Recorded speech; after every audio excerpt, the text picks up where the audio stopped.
মাল আউট হয়ে যাবে। মা ও মেয়েকে বাড়িতে একা পেয়ে দুজনের সাথেই রাতে 4 বার কাজ করলাম। আজ আমি আপনাদের সাথে আমার জীবনের একটি সত্যি গল্প শেয়ার করতে যাচ্ছি। আমি অল্প বয়সেই বিধবা হয়ে যাই। তাকে একাকিত্ব এবং জীবনের দায়িত্বের বোঝা বহন করতে হয়। আমার পরিবার এমন ছিল না যে আমাকে আবার বিয়ে করতে বলবে। যা হবার তা হয়ে গেছে।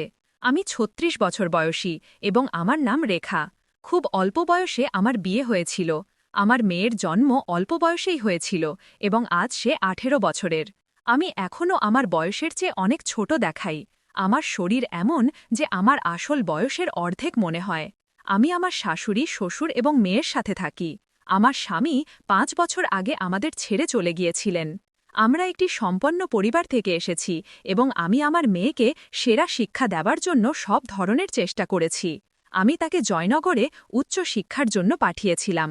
আমার শাশুড়ি বলেছিলেন, মেয়ে, কয়েক দিনের জন্য জয়নগরে গিয়ে তার পড়াশোনায় সাহায্য করো, যাতে তার কোনো সমস্যা না হয়। এইভাবে ২২ নভেম্বর আমি জয়নগরে পৌঁছালাম। আমার মেয়ে স্টেশনে আমাকে নিতে এসেছিল এবং আমরা দুজনেই তার ফ্ল্যাটে পৌঁছালাম। আমি সরাসরি বাথরুমে গেলাম নিজেকে সতেজ করার জন্য। আমি নীল রঙের নাইট গাউন পরেছিলাম এবং নিচে কিছু পরিনি ছিল না। যখন আমি বাথরুম থেকে বের হলাম, আমার মেয়ে চা বানিয়ে আমাকে দিল। ফ্ল্যাটটি ছোট ছিল কিন্তু খুব আরামদায়ক। আমি কয়েকদিন এখানে থাকার কথা ভেবেছিলাম, তাই পরিবেশকে স্বাচ্ছন্দ্যময় করার চেষ্টা করছিলাম। সন্ধ্যায় আমার মেয়ে আমাকে তার বন্ধুদের সাথে দেখা করার পরিকল্পনা সম্পর্কে বলল এবং বলল, মা, আমি কিছুক্ষণ পর আসব, আপনি বিশ্রাম নিন। আমি বই পড়ার চেষ্টা করলাম কিন্তু মন বসছিল না। ঠিক তখন দরজার বেল বাজল। আমি দরজা খুললাম এবং সামনে একজন যুবক দাঁড়িয়েছিল। সে হাসি মুখে বলল, নমস্তে, আমি অজয়। আমি আপনার মেয়ের প্রতিবেশী এবং তার কলেজের সহপাঠী। সে বলেছিল যদি কোনো সাহায্যের প্রয়োজন হয় তবে আমি আসব। অজয় অত্যন্ত বিনয়ী এবং মৃদুভাষী ছিল। সে আমার জন্য কিছু স্ন্যাক্স এনেছিল এবং বলল, আপনি এই নতুন শহরে একাকিত্ব বোধ না করেন, তাই ভাবলাম আপনার সাথে দেখা করে আসি। আমরা কিছুক্ষণ কথা বললাম। সে বলল যে সে একা থাকে এবং পরিবার থেকে দূরে পড়াশোনা করছে। তার কথায় এক অন্যরকম সরলতা এবং আন্তরিকতা ছিল। আমি দীর্ঘদিন পরে কাউনের সাথে এভাবে খোলামেলা কথা বলতে পেরেছিলাম। দিন যত গড়াতে লাগল, অজয় প্রায় আসা যাওয়া করতে লাগল। আমার মেয়ের ফ্ল্যাটের ছোটখাটো কাজে সে সাহায্য করত এবং পাশাপাশি আমার চিন্তাও করত। আমি তার সাথে বেশ স্বাচ্ছন্দ্য বোধ করতে শুরু করলাম। একদিন সে আমাকে বলল, আপনাকে দেখে মনে হয় না যে আপনি এত বড় দায়িত্ব সামলাচ্ছেন। আপনি নিজে খুব যুবক এবং শক্তিশালী। তার এই কথাগুলো আমার হৃদয় স্পর্শ করল। অজয়ের সাথে কথোপকথনের ধারা ধীরে ধীরে বাড়তে লাগল।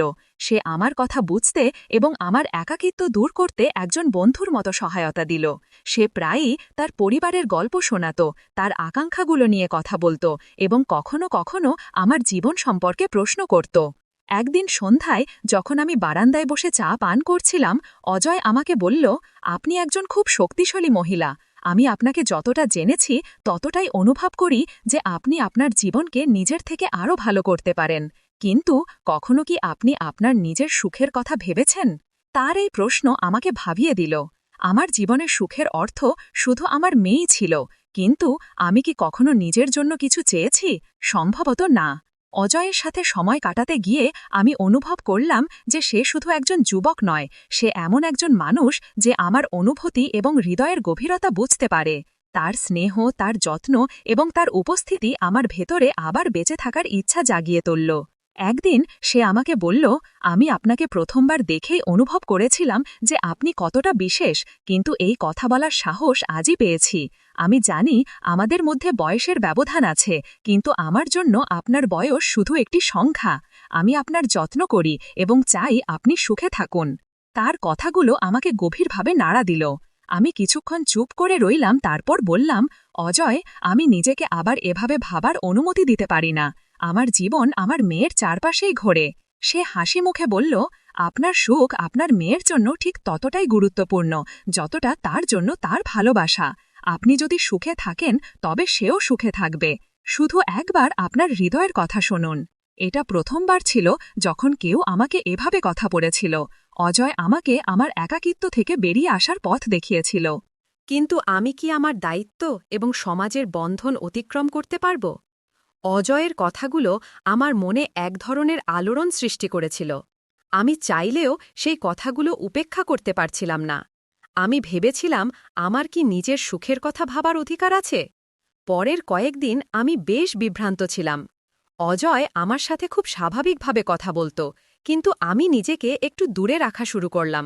আমি চাইনি যে আমার মনে কোনো আশা জাগুক। আমার মেয়েটাই আমার সংসার ছিল, আর আমি চাইনি যে সে আমার কোনো কারণে অস্বস্তি বোধ করুক। কিন্তু অজয়ের ধৈর্য ছিল অসাধারণ।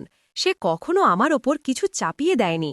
সে সবসময় আমার চেয়েগুলোর মূল্য দিত এবং আমাকে বারবার এই বিশ্বাস দিত যে তার ভালোবাসা সত্যি এবং স্বাভাবিক। একদিন আমার মেয়ে আমাকে বলল, মা, তুমি কিছুটা বিচলিত দেখাচ্ছ। অজয় কাকাও জিজ্ঞেস করছিলেন তুমি ঠিক আছো কিনা। আমি একটু আশ্চর্য হলাম। অজয় কাকা? সে হেসে বলল, হ্যাঁ, সে আমার জন্য বড় ভাইয়ের মতো।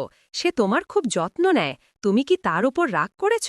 আমি আমার মেয়েকে জড়িয়ে ধরে বললাম, না বেটা, আমি শুধু আমার পুরনো দিনগুলোর কথা ভাবছিলাম। সেই দিন আমি বুঝতে পারলাম যে আমার মেয়ে কতটা বুদ্ধিমান হয়ে উঠেছে। হয়তো সে আমার জীবনে কোনো নতুন পরিবর্তনকে মেনে নিতে প্রস্তুত ছিল, কিন্তু আমি তখনও নিজেকে নিয়ে সন্দিহান ছিলাম।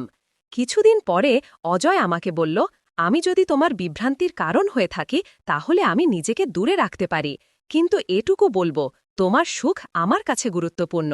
তুমি যেমন আছো তেমনই আমার জন্য বিশেষ।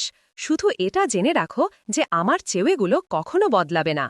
তার কথায় আমার চোখে পানি চলে এলো। আমি তাকে থামিয়ে বললাম, অজয়, আমি সব সময় অন্যদের জন্য বেঁচে থাকি, নিজের কথা কখনো ভাবিনি। কিন্তু এখন তুমি আমাকে ভাবতে বাধ্য করেছ যে হয়তো আমিও সুখী হতে পারি। সে আমার চোখের দিকে তাকিয়ে বলল, তাহলে শুধু তোমার হৃদয়ের কথা শোনো, বাকি সব আমি সামলাব। সেই দিন আমি সিদ্ধান্ত নিলাম যে আমি আমার হৃদয়ের কথা শুনব। আমি আমার মেয়ের সাথে এই কথা শেয়ার করলাম। সে আমাকে জড়িয়ে ধরে বলল, মা, তোমার সুখই আমার সুখ। তুমি সব সময় আমার জন্য সবকিছু করেছ। এখন সময় এসেছে যে তুমি তোমার জীবনকেও একটি সুযোগ দাও। ধীরে ধীরে অজয় আর আমার মধ্যে সম্পর্কটি প্রকাশ্যে এলো। আমরা সমাজের প্রতিটি চ্যালেঞ্জ একসাথে মোকাবেলা করলাম। আমি বুঝতে পারলাম যে সত্যিকারের ভালোবাসা বয়স, পরিস্থিতি বা বাধা দেখে না। অজয় আর আমার সম্পর্কের খবর ধীরে ধীরে আমার শ্বশুর বাড়ি এবং কাছের মানুষদের কাছে পৌঁছালো। আমি ভেবেছিলাম এটার বিরোধিতা হবে, কিন্তু সত্যি কথা হলো, আমি এখন নিজেকে এতটাই শক্তিশালী অনুভব করছিলাম যে কারণ নেতিবাচক মতামতের ভয় ছাড়াই আমি আমার সিদ্ধান্তে অটল থাকতে পারব। একদিন সন্ধ্যায় বাড়ি ফিরে আমার শাশুড়ি আমাকে বললেন, বেটা, আমরা তোমাকে সব সময় দায়িত্বে জড়িত দেখেছি। এখন যদি তোমার জীবনে কেউ এমন থাকে যে তোমার পাশে দাঁড়াতে পারে, তাহলে আমাদের কোনো আপত্তি নেই। তার এই কথায় আমার চোখে পানি চলে এলো। কিন্তু সমাজ সব সময় এত সহজে মেনে নেয় না। প্রতিবেশী এবং আত্মীয়রা কথা বলা শুরু করল। কেউ কেউ বলল, এই বয়সে ভালোবাসা, এটা কি ঠিক? এই কথাগুলো আমাকে আবারও ভাবতে বাধ্য করল। অজয় আমার হাত ধরে বলল, তোমার সিদ্ধান্তের চেয়ে গুরুত্বপূর্ণ কিছু নেই। মানুষ তো সব অবস্থাতেই কথা বলবে, কিন্তু এটা তোমার জীবন এবং তুমি এটা তোমার শর্তে বাঁচার অধিকার রাখো। আমার মেয়েও প্রতিটি পদক্ষেপে আমার পাশে দাঁড়ালো। সে বলল, মা, তুমি সব সময় আমার সুখের জন্য ত্যাগ করেছ। এখন তোমার সুখের সময়, আমি তোমার সাথে আছি। তার এই কথাগুলো আমাকে ভেতর থেকে শক্তিশালী করে তুলল। ধীরে ধীরে আমি এবং অজয় আমাদের সম্পর্ককে একটি নাম দিতে সিদ্ধান্ত নিলাম। আমরা খুব সাধারণভাবে শাদী করলাম, শুধু আমাদের কাছের মানুষদের উপস্থিতিতে। এটি একটি নতুন শুরু ছিল, যেখানে বয়স, সামাজিক চাপ এবং প্রথা পিছনে পড়ে রইল এবং শুধু সত্যি আর ভালোবাসা জয়ই হল। শাদীর পরে অজয় শুধু আমার জীবনকেই আলোকিত করেনি, বরং আমার মেয়ের জন্য একজন সত্যিকারের বন্ধু এবং গাইড হয়ে উঠল। আমাদের জীবন একটি নতুন দিকে এগিয়ে গেল, যেখানে আমরা একসাথে সুখ এবং স্বপ্ন ভাগ করলাম। এই গল্প আমাকে শিখিয়েছে যে নিজের জন্য দাঁড়ানো কতটা গুরুত্বপূর্ণ। সমাজের তৈরি নিয়ম এবং প্রথা সবসময় সঠিক নয়। সত্যিকারের ভালোবাসা এবং পারস্পরিক সম্মানের সাথে প্রতিটি চ্যালেঞ্জ অতিক্রম করা যায়। শাদীর পরে অজয় এবং আমি একটি নতুন জীবন শুরু করলাম। আমরা একসাথে এমন একটি পরিবেশ তৈরি করলাম যেখানে পারস্পরিক সম্মান এবং ভালোবাসা প্রতিটি কঠিনতাকে সহজ করে দিল। আমার মেয়ে অনন্যা এই নতুন সম্পর্কটিকে খোলা মনে গ্রহণ করল এবং বলল, মা, তুমি সবসময় আমার জন্য সবচেয়ে ভালোটা করেছ। এখন আমি চাই তুমি তোমার সুখকে পুরোপুরি উপভোগ করো। অজয় অনন্যার পড়াশোনায় তার পূর্ণ সমর্থন দিল। সে তাকে ক্যারিয়ার বেছে নেওয়ার পথে গাইড করল এবং একজন বড় ভাইয়ের মতো যত্ন নিল। তাদের মধ্যে সম্পর্ক ধীরে ধীরে এতটা শক্তিশালী হয়ে উঠেছিল যে অনন্যা তার প্রতিটি কথা সর্বপ্রথম আজয়ের সাথে শেয়ার করত। একদিন আজয় আমাকে বলল, আমরা একটি পরিবার গড়ে তুলেছি এবং এটি আমার জীবনের সবচেয়ে বড় সুখ। কিন্তু আমি চাই তুমি তোমার আগ্রহ এবং স্বপ্নকেও এগিয়ে নিয়ে যাও। তুমি সব সময় অন্যের জন্য বেঁচেছ, এখন সময় এসেছে তুমি নিজের জন্য কিছু করো। আমি আজয়ের কথাকে গভীরভাবে নিলাম। দীর্ঘদিন ধরে আমি আমার পড়াশোনা এবং আগ্রহগুলো ভুলে গিয়েছিলাম। আমি আবার পড়াশোনা শুরু করলাম এবং একটি স্থানীয় প্রতিষ্ঠানে কাউন্সিলর হিসেবে কাজ শুরু করলাম। মানুষের সমস্যা শোনা এবং তাদের সমাধানে সাহায্য করা আমাকে আনন্দ দিতে শুরু করল। আমার এই পদক্ষেপে শুধু আমার আত্মনির্ভরশীলতা বাড়ল না, আমি অনুভব করলাম যে আমি আমার পরিবারের পাশাপাশি সমাজের জন্য কিছু করছি। অজয় সব সময় আমার পাশে দাঁড়িয়েছিল।